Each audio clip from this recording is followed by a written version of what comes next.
I had just finished 3 months of remodeling my house. My daughter Linda arrived with news that caused me profound pain. She walked right through the front door without even saying hello. She looked around the new living room and said, "Mom, Michael's parents are moving in here next Saturday. It's all decided." I stood there paralyzed, holding a cleaning rag, watching my 35-year-old daughter speak as if she were organizing her own home. I had spent my entire life savings, $15,000, to make everything new. The paint, the floors, the furniture. Every corner of that house held my sweat and my dreams of finally having a beautiful home for my family. Michael Harris, my son-in-law, walked in right after her with that forced smile I knew so well. "Ms. Hope, you're going to love having the company. My parents are quiet people. They won't be any trouble at all." Mo. I felt my heart race as I realized they had already made the decision without even asking me if I agreed. Linda kept talking about how it would be temporary, just until they got organized, but her eyes avoided mine. Michael mentioned that his parents had already sold the apartment where they lived and needed a place for a few months. I looked at my new furniture, the walls I had painted with so much love, and an immense sadness filled my chest. The way Linda spoke hurt me more than I could imagine. It wasn't the first time she had made decisions about my life without consulting me, but this was different. This was about my sanctuary, the place where I had invested not just money, but hope. "Mom, you won't be alone all day. You'll have someone to talk to," Linda said, scrolling through her phone as if the matter was already closed. I wanted to ask her why she hadn't checked with me first, why she just assumed I would be okay with it. But the words got stuck in my throat like they always did when she used that tone of authority. Michael walked over to my new kitchen and started measuring the spaces with his eyes. "My parents' table will fit perfectly here, and in the living room we'll have to move some things so they can put their favorite armchair." Every word was like a hammer chipping away at me inside. They weren't asking for permission. They were informing me of changes they had already planned. Linda added that Frank and Hope Harris would only bring the essentials, but I knew my daughter well enough to distrust those vague promises. That night, after they left, I sat on my new sofa and spoke to the Lord in a silent prayer. "Lord, give me strength to understand what is happening." Did I do something wrong by wanting to have my house just the way I always dreamed? I looked around the room, which still smelled like fresh paint, and I felt as if I was losing something precious before I even got to enjoy it.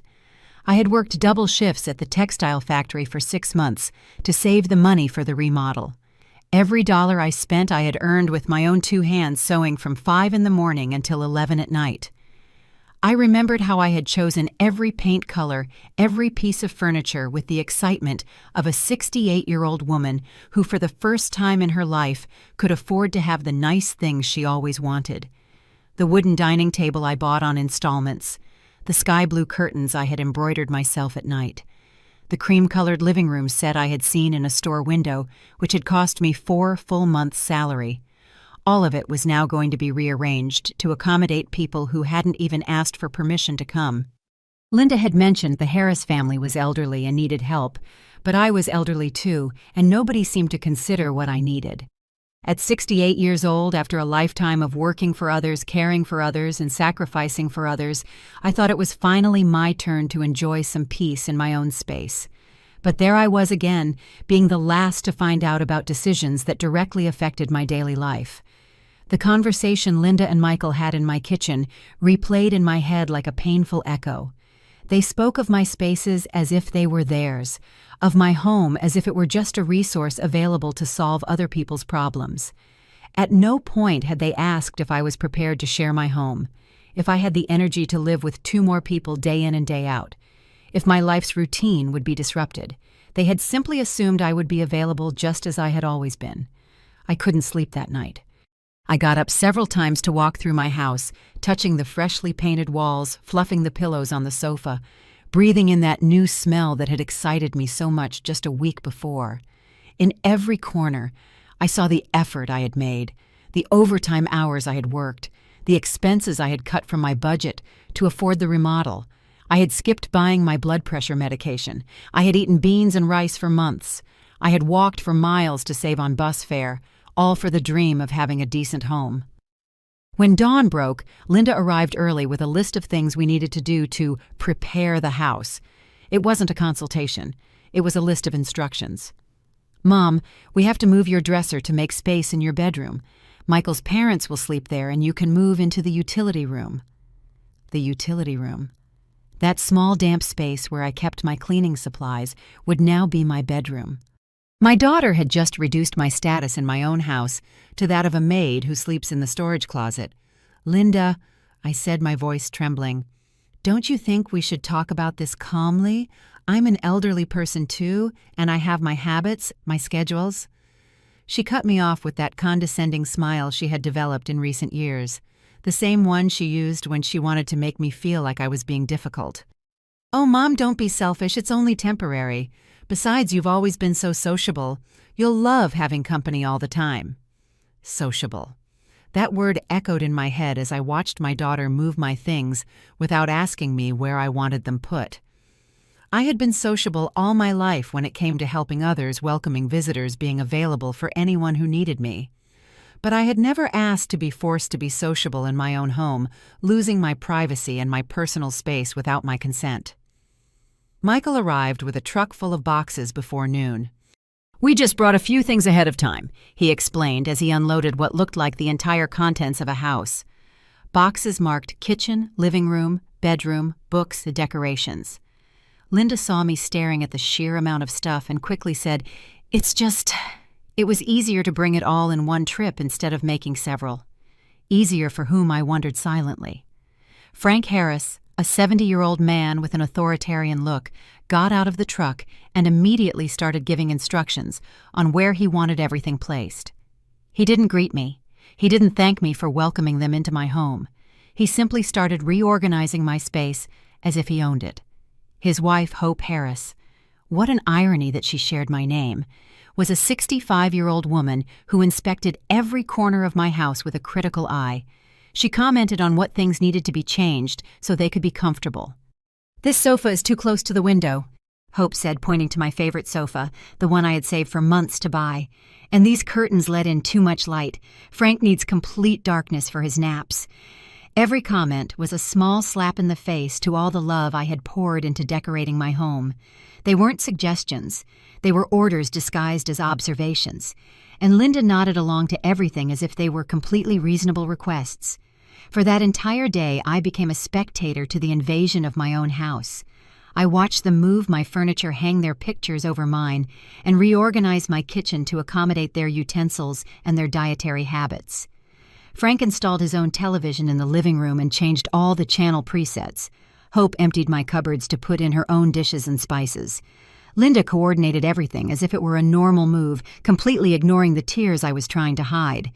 At sunset, when they had transformed my home into something unrecognizable, Linda approached me with that smile I had learned to fear.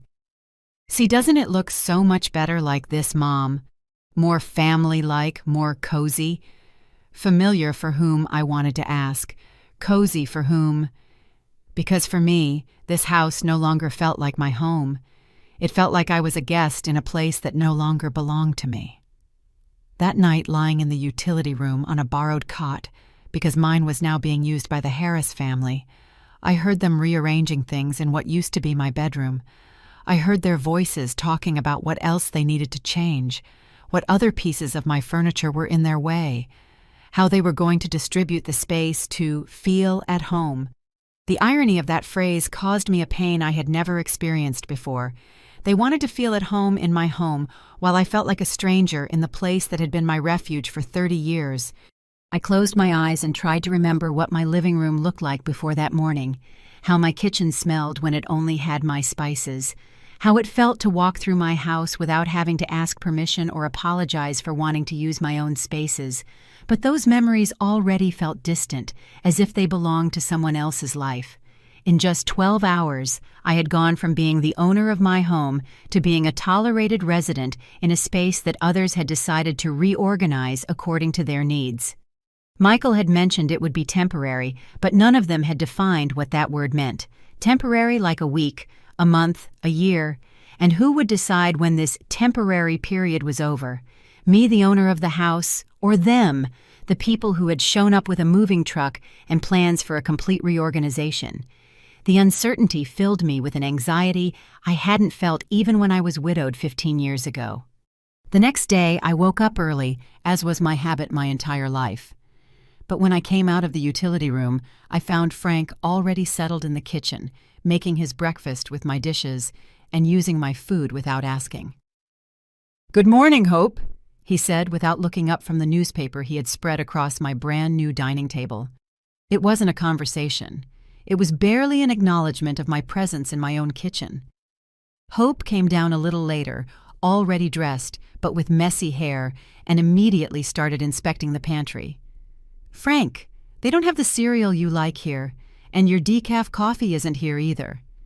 She spoke as if I were responsible for stocking the pantry according to their preferences, as if my kitchen were a hotel that had to adapt to the needs of its guests.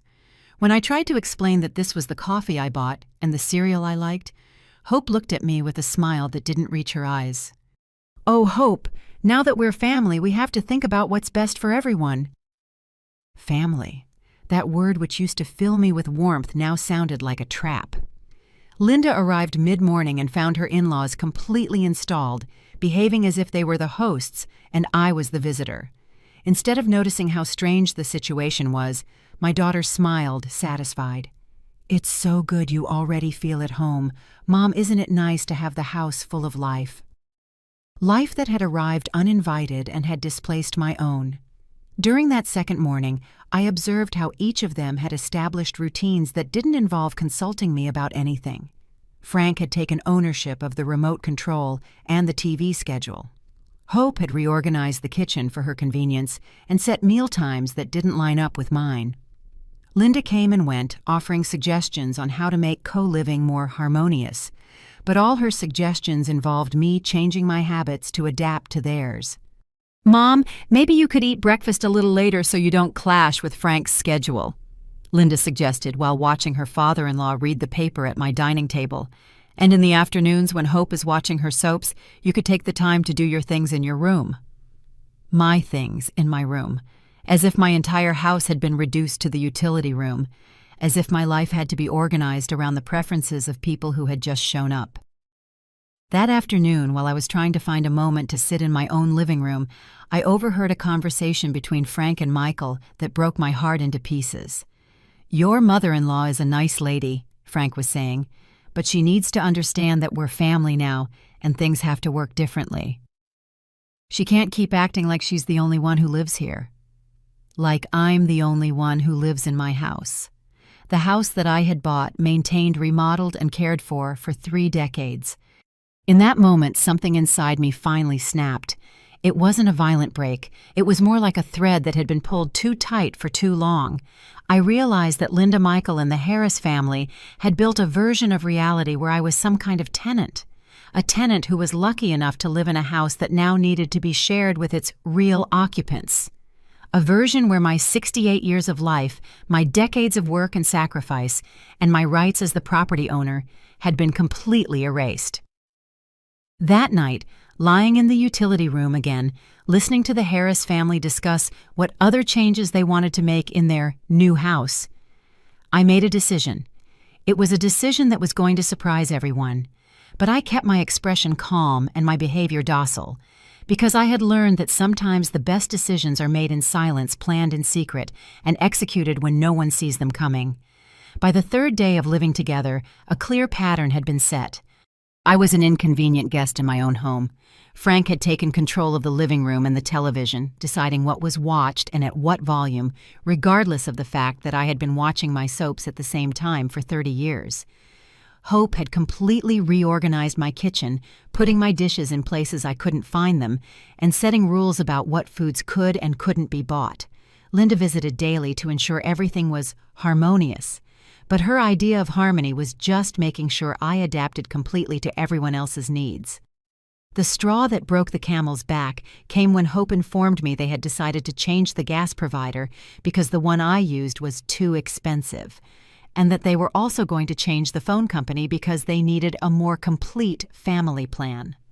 When I asked if they had considered that I was the one paying those bills with my retirement money, she looked at me like I had said something completely absurd.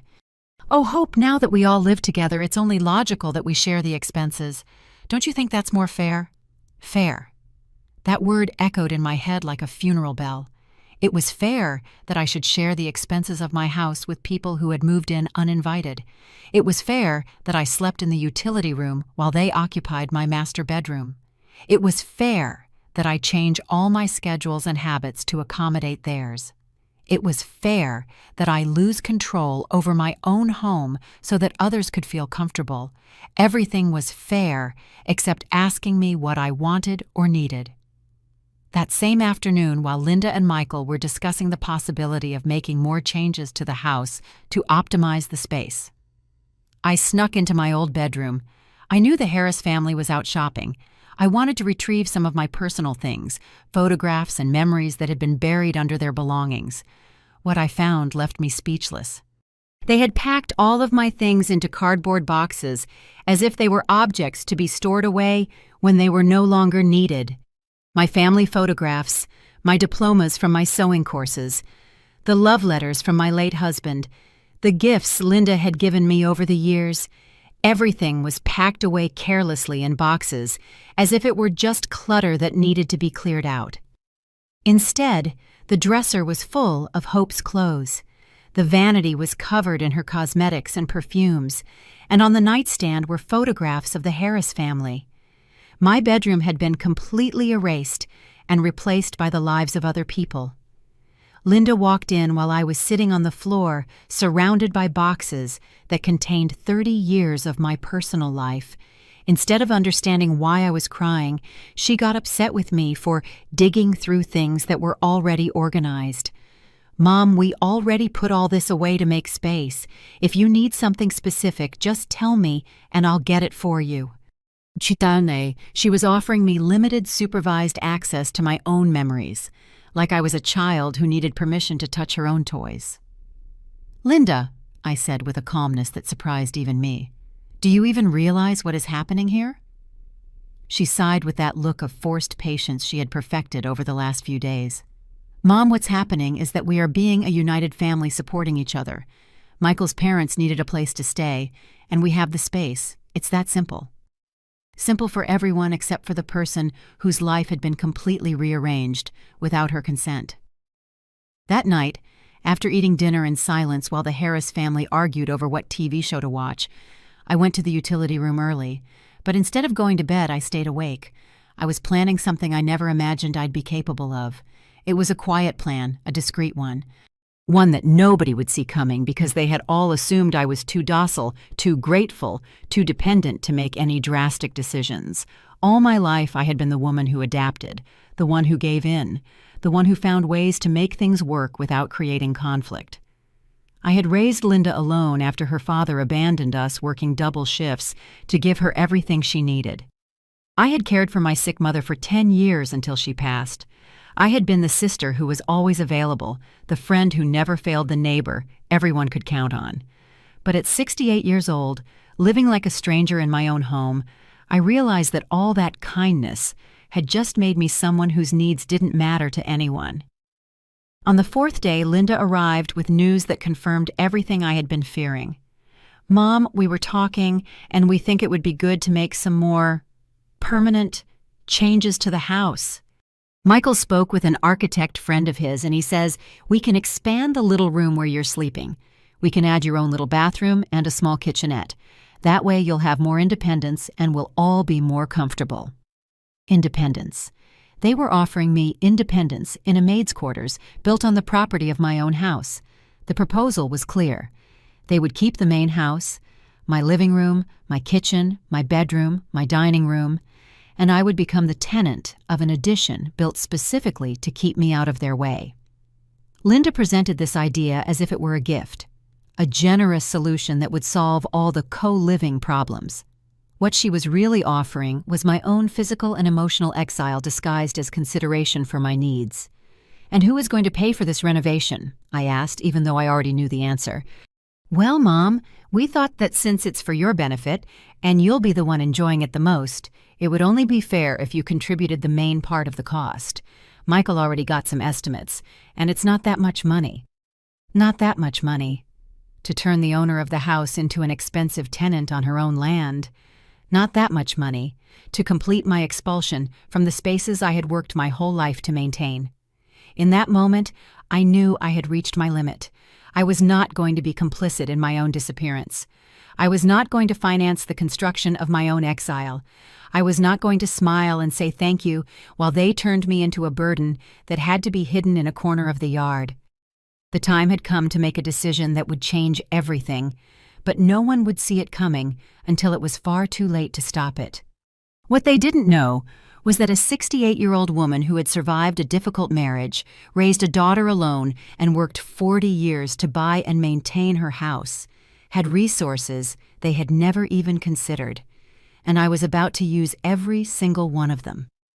For the next 2 weeks, I became a silent observer of the complete transformation of my home. Frank Harris had established a rigorous schedule for everything: breakfast at 7 sharp, news at 8, lunch at 2, dinner at 7 at night. It wasn't a suggestion or a proposal for living together. It was a set of regulations that he had imposed and that everyone else, including me, had to follow.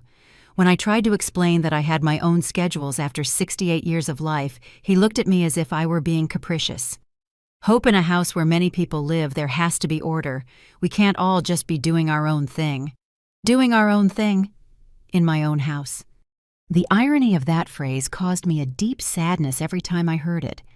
Frank spoke as if he had arrived to bring order to a place that was disorganized, when the reality was he had arrived to impose his order on a house that had been functioning perfectly fine with my rules for 3 decades. Hope had reorganized my kitchen so much that I couldn't even find my own plates. When I asked her where she had put my favorite set of teacups, she answered with a condescending smile. "Oh, Hope, those cups are very old. I brought some much nicer, more modern ones." My old cups. They were the cups my late husband had given me for our 10th anniversary, the only material things I had left of him besides my wedding ring. But to Hope, they were just old objects that needed to be replaced with something more modern. When I insisted that I wanted to use my cups, she sighed dramatically and muttered something about people who cling to the past. In the past she wanted me to forget was my own history, my own memories, my own identity within my home. Linda came by every afternoon to supervise that the co-living was harmonious, but her idea of harmony consisted exclusively of checking that I wasn't causing any problems for the Harris family. "How did your mom behave today?" she would ask Hope directly, as if I were a child on probation. "She didn't give you any trouble, did she? She didn't complain about anything." Each question was a small humiliation that stabbed me in the heart. It confirmed that my own daughter saw me as a burden to be managed, not as the owner of the house who deserved respect in her own home. One afternoon, while I was washing dishes in a kitchen I no longer recognized as mine, I heard Linda talking to Michael in the living room. "My mom has been quieter lately. I think she's finally starting to understand that this situation is better for everyone." Better for everyone. Except for me. My silence, which they interpreted as acceptance, was actually the result of a sadness so profound it had taken away my will to fight. I wasn't accepting the situation. I was surrendering to it, and there was a huge difference between those two things. During those 2 weeks, I developed a habit of getting up very early before the Harris family woke up just to have at least 1 hour of solitude in my own house. I would sit in the kitchen with my coffee, looking out the window at the yard, where I had planted roses for so many years, trying to remember what it felt like to be the owner of my own space. But even those moments of peace were interrupted when Frank would come down and look at me as if I were invading his kitchen. "Good morning, Hope. Did you make coffee for everyone yet? Did you make coffee for everyone yet?" As if it were my obligation to be the live-in maid. As if my waking up early was an opportunity for me to serve them. Not a desperate attempt to find a few minutes of peace in my own home. When I explained that I had only made coffee for myself as I had done for 30 years, he would sigh with that expression of patience that adults reserve for badly behaved children. Well, since you're already here, you could make a little more. It's the same amount of work after all." It was not the same amount of work. Making coffee for one person who is going to drink it slowly, thinking her own thoughts, planning her day, is not the same as making coffee as part of a mandatory domestic service for people who consider that service their right. But Frank didn't understand that difference, or he didn't care to. To him, I was just a woman living in the same house, and therefore I had to contribute with domestic labor. It didn't matter that the house was mine or that my contributions were much greater than washing dishes and making coffee. One morning while I was preparing breakfast for 4 people, when I used to only prepare it for myself, I vividly remembered the time when Linda was little and I worked double shifts at the textile factory. I would get up at 4 in the morning to pack her lunch. I would take her to my neighbor Rose's house, who watched her while I worked. I would run to the factory to work my 7 to 3 shift. Then I would run to pick up Linda, stop by the market to buy groceries for dinner, get home to cook and clean, help her with her homework. And I would go to bed around midnight, only to repeat the routine the next day. For 10 years I lived like that, sacrificing my dreams, my rest, my chances of finding love again, all so Linda could have what she needed. I never complained. I never made her feel like a burden. I never held her responsible for my sacrifices. I worked weekends. I took extra jobs. I sold the few pieces of jewelry I had. All to pay for a private school, nice clothes, school supplies, outings with her friends. I wanted her to have the opportunities I never had, to study to be able to choose her future without the financial limitations I had faced. When Linda married Michael, I felt a mix of pride and melancholy. Pride because I had succeeded in raising a successful daughter who had finished college, found a hard-working husband, and could have a comfortable life. Melancholy because I knew my job as a mother was over, and now I would have to learn to live for myself after 2 decades of living exclusively for her. But I never imagined that my daughter would interpret my availability and generosity as signs that I had no life of my own, no needs of my own, and no right to make my own decisions. I remembered the day I paid off the mortgage on this house. Linda was already married, living in her own apartment with her job and her independent life. I was 53 years old, and for the first time in decades, I found myself living alone, responsible only for myself, able to make decisions without consulting anyone. It was terrifying and liberating at the same time. Terrifying because I didn't know who I was when I wasn't being a mother or an employee or a caregiver. Liberating because I could wake up without someone else's schedule, eat whatever I felt like, watch TV in my favorite language, and decorate my house according to my own tastes. For 15 years, I had enjoyed that freedom. I had learned to cook dishes I had always wanted to try. I had made friends with the neighbors. I had taken knitting classes at the community center. I had taken bus trips to visit my sisters in other states. It wasn't an exciting life by younger people's standards, but it was my life, built according to my own desires and needs. Every piece of furniture in the house I had chosen. Every color on the walls reflected my personality. Every corner held memories of moments I had enjoyed in solitude or with guests I chose to receive. Now, serving breakfast to people who had completely reorganized my living space, I realized I had gone back to being what I was during the first half of my life. Someone whose existence revolved around the needs of others. Someone whose personal preferences were considered secondary. Someone who should be grateful just to have a place to sleep and eat, even if that place was her own house. The difference was, when Linda was little, I chose to make those sacrifices out of motherly love. Now they were being imposed on me without my consent. Frank finished his breakfast and got up from the table without taking his plate or saying thank you. It was a habit he had established from day one. He ate, I cleaned up, as if it were the most natural thing in the world. When Hope finished, she did the same and added, "Hope some of my friends are coming over for coffee this afternoon. Could you make some scones? They're used to me serving them homemade things." It wasn't a request. It was an order disguised as a favor. She didn't ask if I had time or the desire or the ingredients to make scones. She simply assumed I would be available to cook for her guests. "Hope," I said in the calmest voice I could find. I also had plans for this afternoon.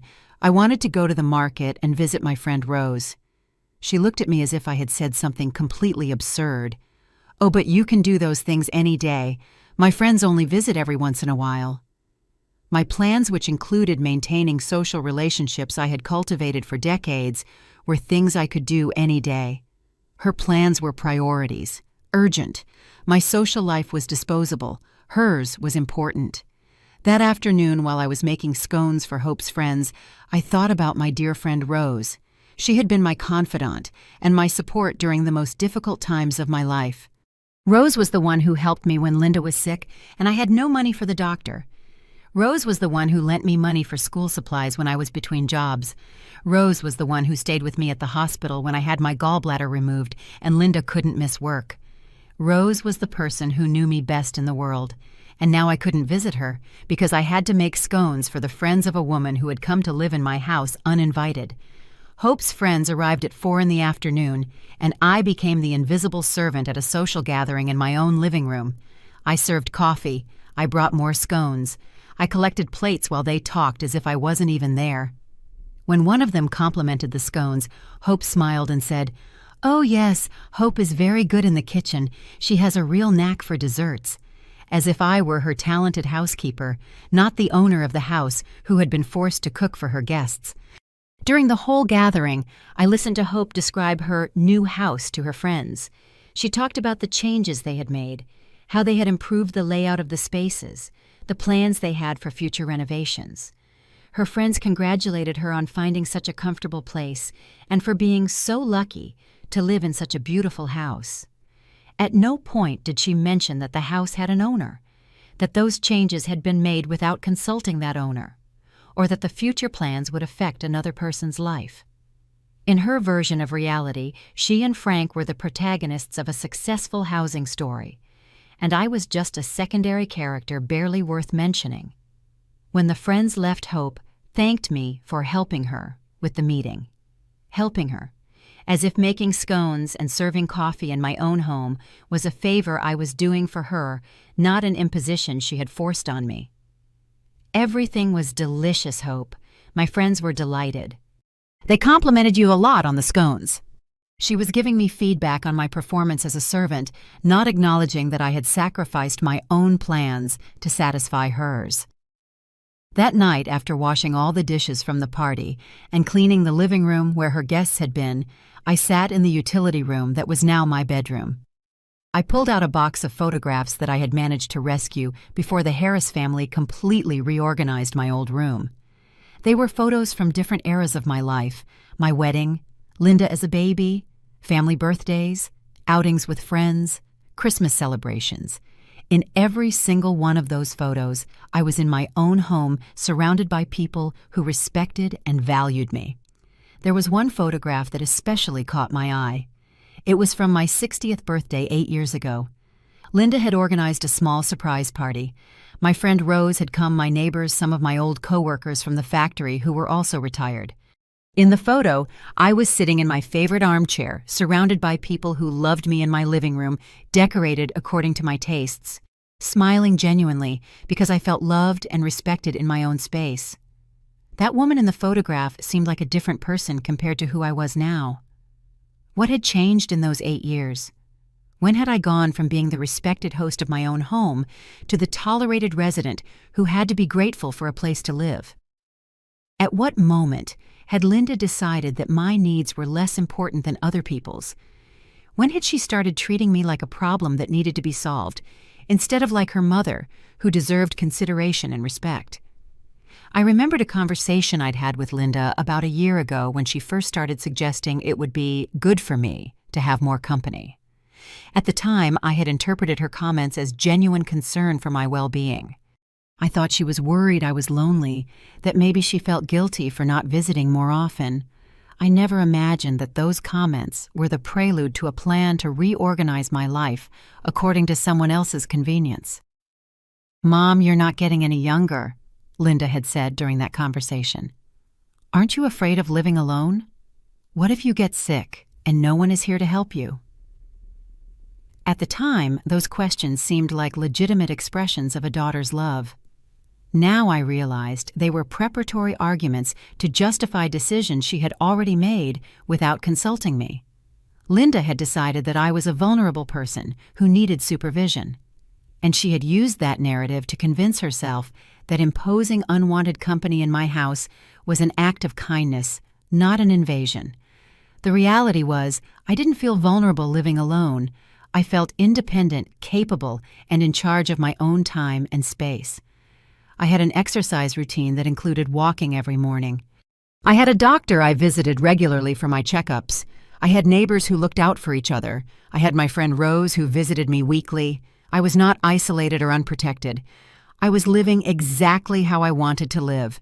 But Linda had decided that wasn't good enough according to her standards of what constituted an appropriate life for a woman my age. The next day, I woke up hoping to have an honest conversation with Linda about how I was feeling with all these changes. When she arrived in the afternoon, she brought a man with her. She introduced him as Robert the architect who is going to design your new little house. My new little house. They had moved forward with the plans to build my maid's quarters without even asking me if I agreed with the project. The architect, a young man named Robert, began measuring the yard and making drawings of what would be my new dwelling on my own property. "It's going to be very nice, Ms. Hope," Robert told me as he drew up blueprints to confine me to a corner of my own land. "It will have its own full bathroom, a kitchenette, a small living area, and a very comfortable bedroom. It will be like having your own independent little apartment." My own independent little apartment, built in the yard of the house that was already mine, paid for with my own money, to solve the problem of my presence in the main living spaces that were also mine. Linda was thrilled with the project. "Isn't it going to be beautiful, Mom? You'll have your privacy and we'll have ours. It's going to be perfect for everyone." Forced privacy isn't privacy. It's isolation. Mandatory independence isn't independence, it's expulsion. But Linda had found a way to make my banishment sound like a gift, and she was genuinely convinced she was doing me a favor. "And how much is this construction going to cost?" I asked, though I already knew the answer would be my financial responsibility. Robert consulted his notes and mentioned a figure that represented almost all of my remaining savings after the remodel. Linda quickly intervened. "Don't worry about the money, Mom. We see it as an investment in your comfort. Besides, think about it. It will be yours forever. Yours forever. Within a marked-off space of my own property, paid for with my own money, built to solve the problem I represented to others." That night, lying in the utility room listening to Frank snoring in what used to be my bedroom, I made a final decision. I was not going to let them build me a maid's quarters in my own yard. I was not going to finance my own marginalization. I was not going to continue being complicit in a situation that had made me a stranger in my own home. The time had come to take measures that no one would expect from a 68-year-old woman who had been compliant and accommodating her entire life. But first, I needed help from someone who truly knew me. Someone who understood who I was before I became the diminished version everyone saw now. I needed to talk to my friend Rose. She was the only person who remembered the Hope who had raised a daughter alone, who had worked 40 years to buy her house, who had survived a difficult marriage and gotten ahead through sheer force of will. Rose would help me remember that I was much stronger than I appeared and far more capable of making drastic decisions than anyone could imagine. The next morning, while the Harris family was eating breakfast and discussing their plans for the day as if they owned the place, I got dressed in my nicest clothes, grabbed my purse, and announced that I was going out. "Where are you going?" Hope asked me with that supervisory tone she had adopted. "I'm going to visit my friend Rose," I replied with a calm that surprised me. "I have some important things to discuss with her." Frank looked up from his newspaper and eyed me with suspicion. "What kind of important things?" As if he had the right to monitor my social activities, as if I were responsible for reporting my movements. "Things women our age talk about," I replied without giving him any more details. "Rose and I have been friends for 30 years. We always have plenty to talk about. and I walked out of my house without asking for any more permission or giving any more explanations, because for the first time in weeks, I remembered that I did not have to answer to people who were living on my property out of my generosity. The walk to Rose's house helped me clear my thoughts. For weeks I had felt confused, sad, displaced, but I hadn't been able to pinpoint exactly what was wrong with the situation. Now, walking through the streets of my neighborhood toward my dearest friend's house, I understood. The problem wasn't the co-living itself. The problem was that they had made decisions about my life without consulting me. They had reorganized my home without considering my feelings, and they had assumed that I had no right to an opinion about changes that directly affected my daily well-being. But what nobody knew was that the Hope walking to Rose's house was no longer the same one who had passively accepted the invasion of her home. This was a woman who had remembered her own strength, who had decided to take back control of her life, and who was about to prove that underestimating a 68-year-old woman could be a very costly mistake. Rose welcomed me into her home with that warm smile that had been my refuge for so many difficult years. But when she saw my face, her expression changed immediately. "What's wrong, my friend? You look different. Are you sick?" I wasn't sick in my body, but something inside me had broken in a way I didn't know how to explain. I sat in her kitchen, the same place where we had shared coffee and problems for 3 decades. And for the first time in weeks, I felt I could speak freely without someone judging me or cutting me off. "Rose, I think I'm losing my house without even realizing it," I said. The words came out of my mouth as if I had been holding them in for years. "They're not taking it from me legally, but they're taking it piece by piece, decision by decision, until I don't even recognize myself in my own home." Rose poured me a coffee in one of her porcelain cups, the ones she only used for special occasions. She sat across from me with that complete attention that only a true friend can give. For 2 hours, I told her everything that had happened since the day Linda arrived with the news that the Harris family was moving in. I described every small humiliation, every decision made, without consulting me every moment they had treated me like a maid in my own house. Rose listened without interrupting, but I saw her face transform from surprise to indignation, and finally to a determination I knew very well. It was the same expression she had when she helped me confront the doctors who didn't want to treat Linda when she was sick, because I didn't have health insurance. "Hope," Rose said when I finished my story, "do you realize what is happening here?" Her question was exactly the same one I had asked Linda, but the tone was completely different. Rose spoke to me as an equal, as an intelligent woman who deserved respect, not as a confused old woman who needed reality explained to her. "What's happening is that your own daughter is pushing you out of your house in the gentlest way possible, but she is pushing you out." Those words hit me like cold water, but at the same time I felt relieved. Someone else saw what I had been feeling but hadn't been able to name. I wasn't exaggerating, I wasn't being dramatic, I wasn't misinterpreting things. My instinct was correct. I was being expelled from my own home, but in a way so gradual and disguised as kindness that it was hard to protest without seeming ungrateful. "But Rose," I said, "they say it's temporary, that they'll only be there a few months while they get organized." Rose looked at me with that expression she used when she wanted me to face a hard truth. "My friend, have you seen them do anything to look for another place to live? Have they mentioned specific dates for leaving? Have they talked about apartments they're looking at or jobs they're seeking elsewhere?" She was right. In 3 weeks of living together, I had never once heard the Harris family talk about plans to move out. On the contrary, they talked about permanent changes, long-term improvements, and renovation projects. "And this little house they want to build for you," Rose continued, "that is not temporary, Hope. That is a reorganization of your property, so they get the main house and you live in an attachment. They are turning you into the grandma who lives in the back of the lot and making you pay for your own marginalization with your own money." Her analysis was so clear and so brutal that it left me speechless. She had put into words exactly what I had been feeling but couldn't articulate.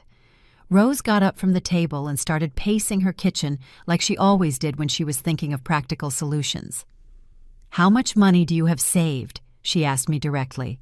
"Do you have the documents that prove you are the owner of the house? Does Linda have any legal rights to the property?" These were questions I hadn't considered because I had always trusted that my daughter would respect my rights without needing legal documents. But Rose was right to ask. If the situation got difficult, I needed to know exactly what my resources and my rights were. "The house is completely in my name," I answered. "I paid it off 15 years ago, and I have all the deeds. Linda has no legal claim on the property." Rose smiled for the first time since I'd arrived. "That's good, my friend. That means that legally you have all the power in this situation. The problem is you've been acting as if you have none." She was right. I had been behaving like a tolerated guest instead of the owner with absolute rights to her property. "And what money do you have available?" Rose asked. When I told her the amount I had left after the remodel, she grew thoughtful for a moment. "Is it enough for you to live comfortably for a good while? If you make the right decisions, but first you have to decide what you really want to do." That question took me by surprise. For weeks, I had just been reacting to other people's decisions. I hadn't actively thought about what I wanted to happen. "I want my house back," I said without hesitating. "I want to be able to sit in my living room whenever I feel like it, watch TV on my schedule, use my own teacups, have my friends over whenever I want. I want to be the owner of my own space again." Rose nodded as if she had been waiting for exactly that answer. "Then that is what we are going to get. But it won't be easy, and you're going to have to be willing to make decisions that will upset a lot of people." For the next hour, Rose and I developed a plan. It was bolder than anything I had ever imagined I'd be capable of executing. It wasn't a plan for direct confrontation because that would only result in arguments and drama that I wanted to avoid. It was a quiet, systematic plan. It would use my legal rights strategically to regain control of my situation without giving anyone the chance to manipulate me emotionally. "The first thing you have to do," Rose explained, "is go to the bank and talk to your account manager. You need to understand exactly what your financial options are and how you can protect your money." She suggested I investigate the possibility of renting out my house while I lived somewhere else, generating income to supplement my retirement. If you can get good rent for your house, you can rent a small apartment for yourself and have extra money to live comfortably. The idea excited me in a way I hadn't felt in weeks. I could have my own space again, without imposed schedules, without having to ask permission to use my own kitchen, without having to listen to conversations about how to reorganize my house according to their preferences. Rose also suggested I consult with a lawyer to fully understand my rights as a property owner and what legal options I had if someone refused to leave my property. "But most importantly," Rose said, taking my hands, "you have to do all of this without telling Linda anything until the decisions are already made. If you tell her your plans before you execute them, she will try to convince you not to. She'll use emotional guilt. She'll say you're being selfish or that you're hurting the family. You have to be ready with a done deal before you have that conversation." Rose was right. Linda had proven that she didn't respect my ability to make decisions about my own life, so there was no point in consulting her about decisions that only affected me. My whole life I had been in the habit of seeking approval before making big changes.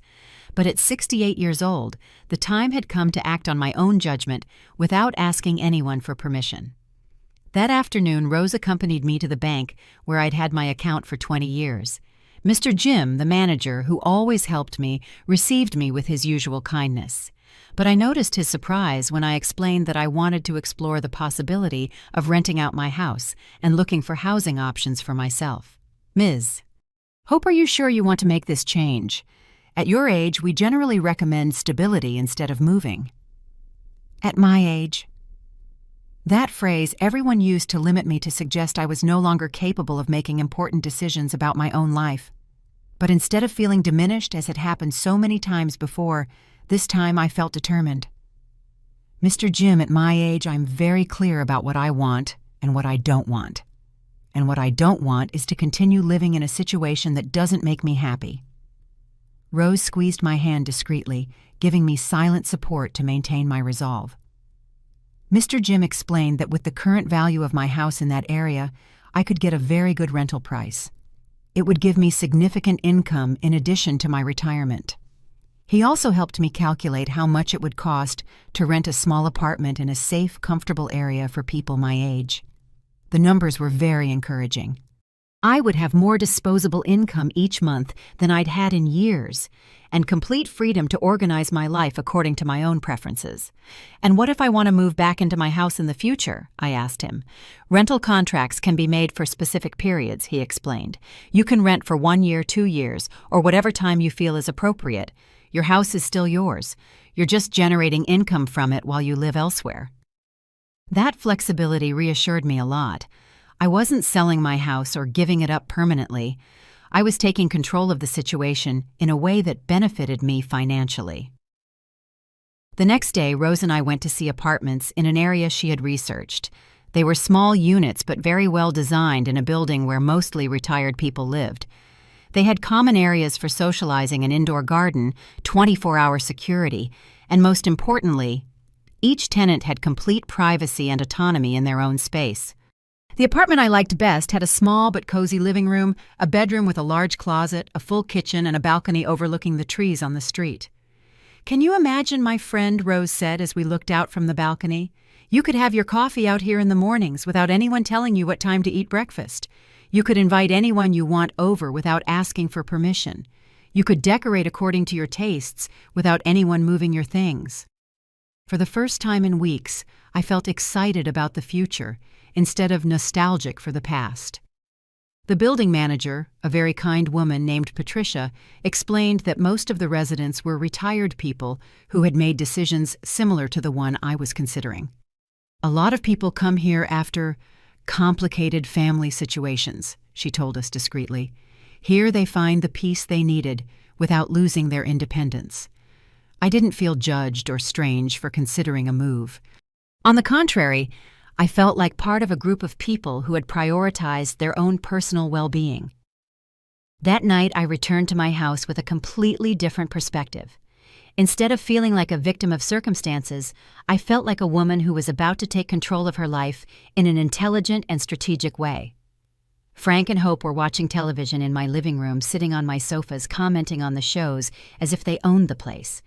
But instead of feeling sadness or resentment, I felt a strange calm. Soon, that scene would be someone else's problem, not mine. Linda arrived a little later with more news about the construction of my independent little house. Robert had finished the blueprints and was ready to start the work. "Mom, have you decided what color you want to paint your new house?" she asked with genuine enthusiasm. "It's so exciting, right? You're going to have your own brand new space." Her excitement was real, but it was based on a vision of my future that no longer matched my plans. "Linda," I said calmly, "I need to think a little more about that project. It's a very big decision, and I want to be completely sure before spending that much money." She looked at me surprised, because I had never questioned her suggestions for improving my life before. "But Mom, we already talked to Robert. It's all planned. I don't understand what else you have to think about." And that right there was the problem. She assumed that talking to Robert was the same as talking to me about the project. Over the next few days, I began to execute my plan systematically and silently. I went to the bank and organized my finances for the change.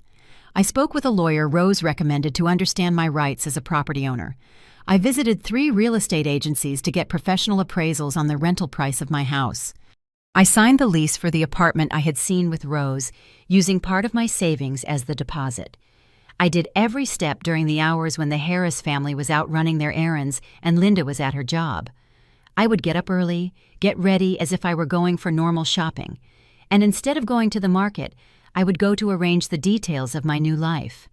It was strange and exciting at the same time. For weeks I had felt like a passive spectator to changes others were making in my life. Now I was the active protagonist of changes I was creating. The hardest part was deciding what things to take with me and what to leave in the house for the future tenants. Rose helped me make a practical list: my family photographs, my clothes, some favorite kitchen utensils, my books, and the small pieces of furniture that had sentimental value. The large furniture and appliances would stay in the house, as they would make the property more attractive to rent and because I wouldn't have space for everything in my new apartment. 2 weeks after my first conversation with Rose, I had everything ready. I had signed a 2-year rental contract for my house with a young family who had responded to one of the ads. They had come to see it when the Harris family wasn't home, and they were charmed by how well cared for it was and by the location. The rent they were going to pay me was more than double what I needed for my new apartment, so I would have significant extra income. I had also hired a small moving company to transfer my personal belongings on the same day I left. Everything was coordinated, so the transition would be fast and efficient without giving anyone time to convince me to change my mind or to create emotional drama that might make me doubt my decision. The night before the day I had chosen to move, I ate dinner in silence. Frank and Hope were arguing about what TV show to watch as if I wasn't even there. Linda had come by with more information about Robert and the construction of my little house, insisting that I needed to make a final decision on the project. Mom, Robert needs to start the work next week. We've already wasted a lot of time thinking about it. Linda, I said, with a tranquility that surprised me. Tomorrow we are going to talk about all these plans. I will have a definitive answer for you. She smiled satisfied, probably believing that I was finally going to accept her project. The Harris family also seemed happy, surely thinking that soon they would have the main house all to themselves. If they had known what was planned for the next day, they probably wouldn't have slept so peacefully. That morning, I got up at 5, as I had done my entire adult life. But this time, it was the last time I would wake up in the utility room of my own house. I showered, got dressed in my best clothes, made coffee just for myself, and sat down to write 3 letters. One for Linda, one for the Harris family, and one to leave information about the house for the new tenants who would be arriving in the afternoon. The letter to Linda was the hardest to write, but also the most necessary. I explained that I had decided to rent the house and move to an apartment where I could live by my own rules. I made it clear that this was not an impulsive decision, but the result of weeks of careful planning. I told her that I loved her, but that I could no longer continue living in a situation where my opinions didn't matter and my needs were not considered.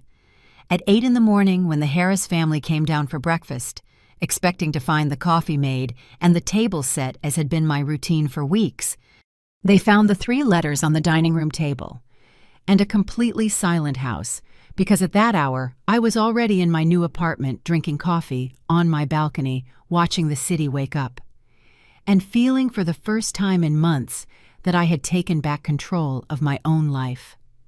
The transformation had been silent, but it had been complete. And the best part was that no one had been able to stop me because no one had realized what was happening until it was already too late. At 10 in the morning, while I was organizing my things in my new apartment with a peace I hadn't felt in months, Rose called me. My friend Linda just called me crying, completely desperate. They found the letters, and she cannot believe what you did. Rose couldn't hide a certain satisfaction in her voice, and I couldn't help but smile either.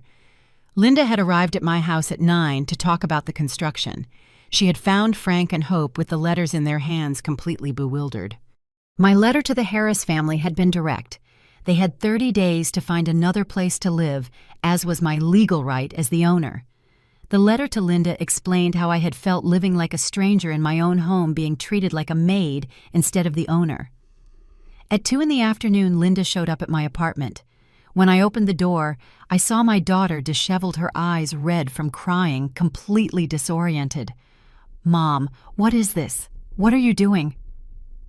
Her first words weren't of concern for my well-being, but of confusion about my actions. "This is my new home," I replied calmly, "and what I'm doing is living according to my own decisions for the first time in months." Linda looked around as if trying to understand how I had organized all this without her finding out. "But Mom, when did you plan this? Why didn't you tell me anything?" "Linda, I told you many things for 3 weeks. I told you I felt uncomfortable. I told you I missed my privacy. I told you I wanted to be consulted before decisions were made about my house. You heard my words, but you weren't listening to what I was telling you." "But Mom, we were just trying to help you. Michael's parents needed a place, and you have a big house. We were just trying to make it work for everyone." There was that word again. Everyone. In Linda's version, everyone included the Harris family, Michael, and herself, but it didn't include me. Linda, at what point did you consider what I wanted? When did you ask me if I was willing to change my entire routine to accommodate other people? Linda fell silent, processing my questions. It was the first time anyone had made her think of me as an independent person with rights. So what's going to happen to Michael's parents? She asked, revealing the real reason for her visit. Linda, that's a question you should have asked yourself before you invited them without consulting me. Michael's parents are Michael's responsibility, not mine. But Mom, they already sold their apartment. And there it was, the core of the problem. Linda had made irreversible decisions based on the assumption that I would be available to solve the consequences. Linda listened to me closely. I never said they could sell their apartment and live in my house indefinitely.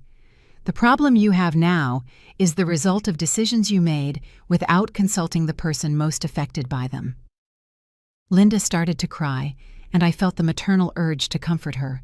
But I stopped myself. Comforting her now would just recreate the very pattern that got me into this situation. But Mom, you're my mother. Family is supposed to help each other. Linda, family help doesn't mean one person has to sacrifice their entire well-being so everyone else can be comfortable. For 3 weeks, I was the only one sacrificing anything.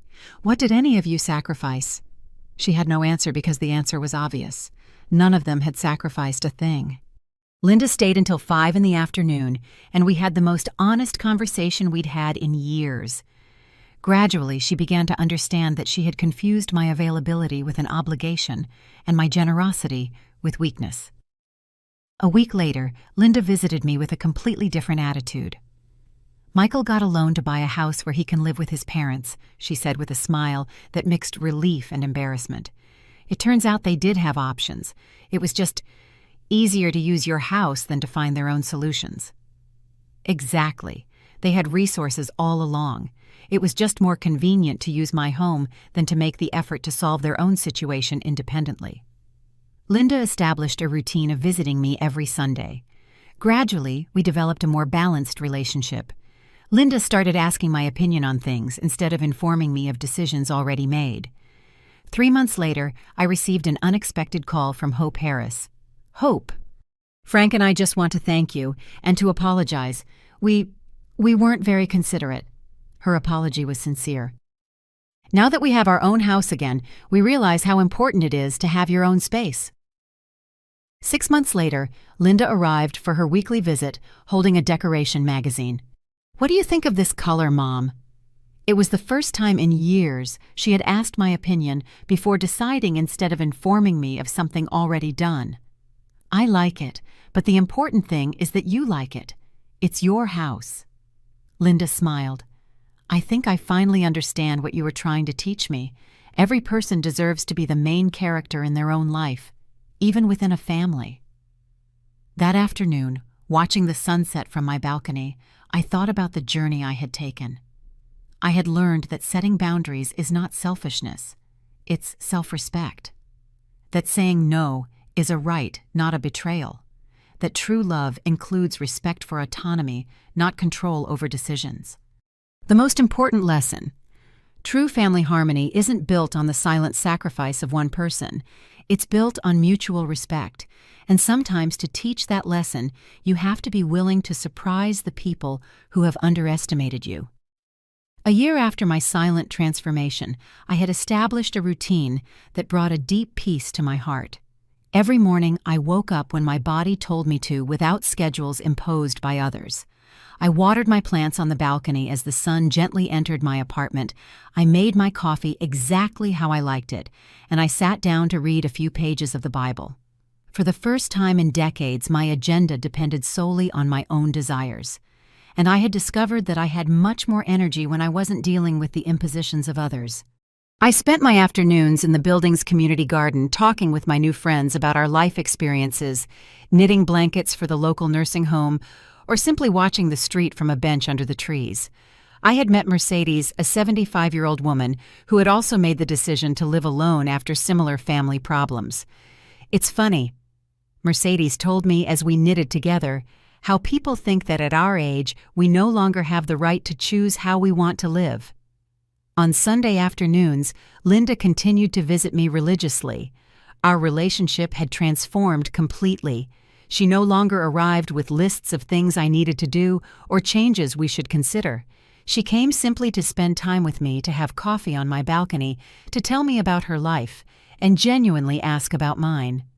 It was the mother-daughter relationship I had always dreamed of having, based on mutual respect and genuine affection, not on obligations and assumptions. Mom. Linda told me during one of those Sunday afternoons, "My friends always ask me if I don't feel bad that you live alone, and I tell them, you don't live alone. You live in freedom. It's different."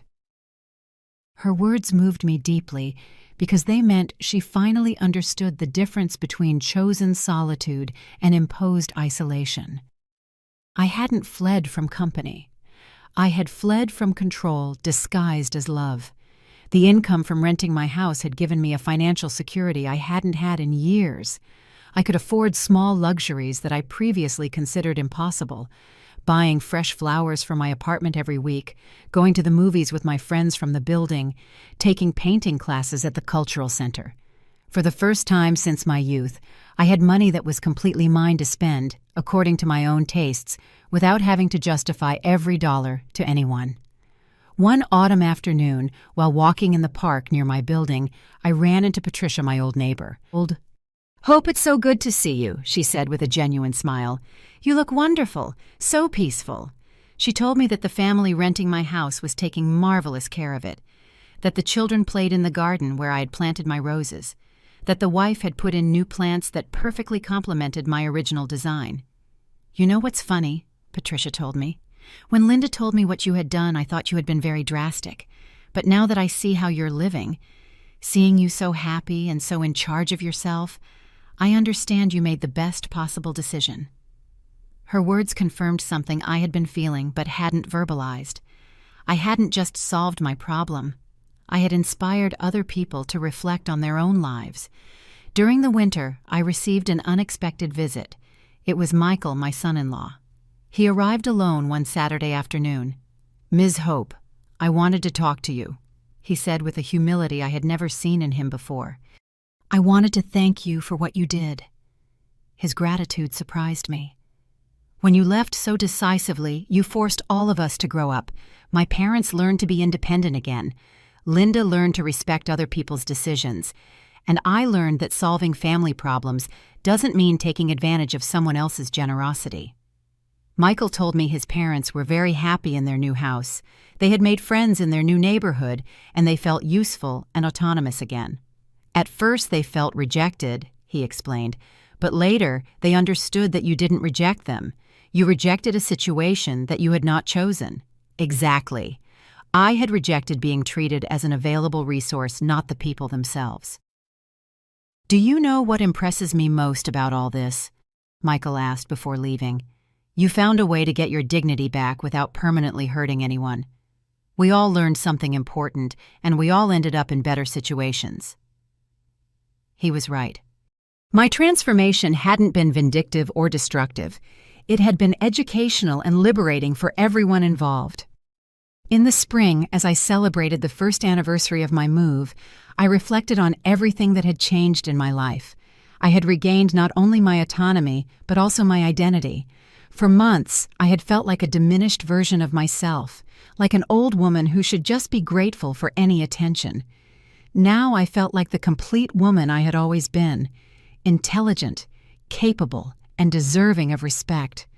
Linda arrived that afternoon with a special gift, a photo album she had created with pictures of our family through the years. "I wanted you to have this," she said, "so you remember all the beautiful moments we've shared." As we looked through the album together, I realized something beautiful. The best family memories had happened when we all respected each other, when decisions were made together, when no one imposed their will on others. "Mom," Linda said, as we looked at a photo from my 65th birthday, "do you forgive me for not understanding what you needed sooner?" Her question moved me, but it also made me reflect. Linda, there is nothing to forgive because there was no malice in what you did. There was ignorance about my needs, yes, but there was also genuine love. The important thing is that we learn together. That night after Linda left, I sat on my favorite balcony with a cup of tea watching the city lights turn on one by one. I thought about the woman I had been a year earlier, confused, displaced, feeling like a burden in her own house. That woman had found the strength to completely transform her life, without hurting anyone but also without sacrificing her own dignity. I had learned that silence can be more powerful than words when combined with decisive action. I had discovered that setting boundaries doesn't destroy relationships, it improves them. I had proven that it is never too late to take back the leading role in your own story, no matter how many years you've spent living according to other people's expectations. The most valuable lesson had been understanding that respect is not begged for. It is demonstrated with actions. For decades, I had tried to earn respect by being compliant, adapting to the needs of others, and sacrificing my preferences. But true respect had finally arrived when I demonstrated that I had clear boundaries and the determination to enforce them. As the city prepared to sleep, I prepared for another night of peaceful sleep in my own space. No one else's schedules, no unwanted noises, no anxiety about what decisions someone else might make about my life the next day. It was a privilege I had reclaimed with intelligence and dignity, and one I valued more every single day. I closed my eyes and thanked God for giving me the wisdom to understand that some battles are won not by fighting, but by strategically walking away. I had chosen peace over conflict, autonomy over apparent comfort, and self-respect over the approval of others. Sometimes the greatest new beginning is the silence one chooses to keep. We're curious to know how far this story traveled. Where are you watching from? Comment below.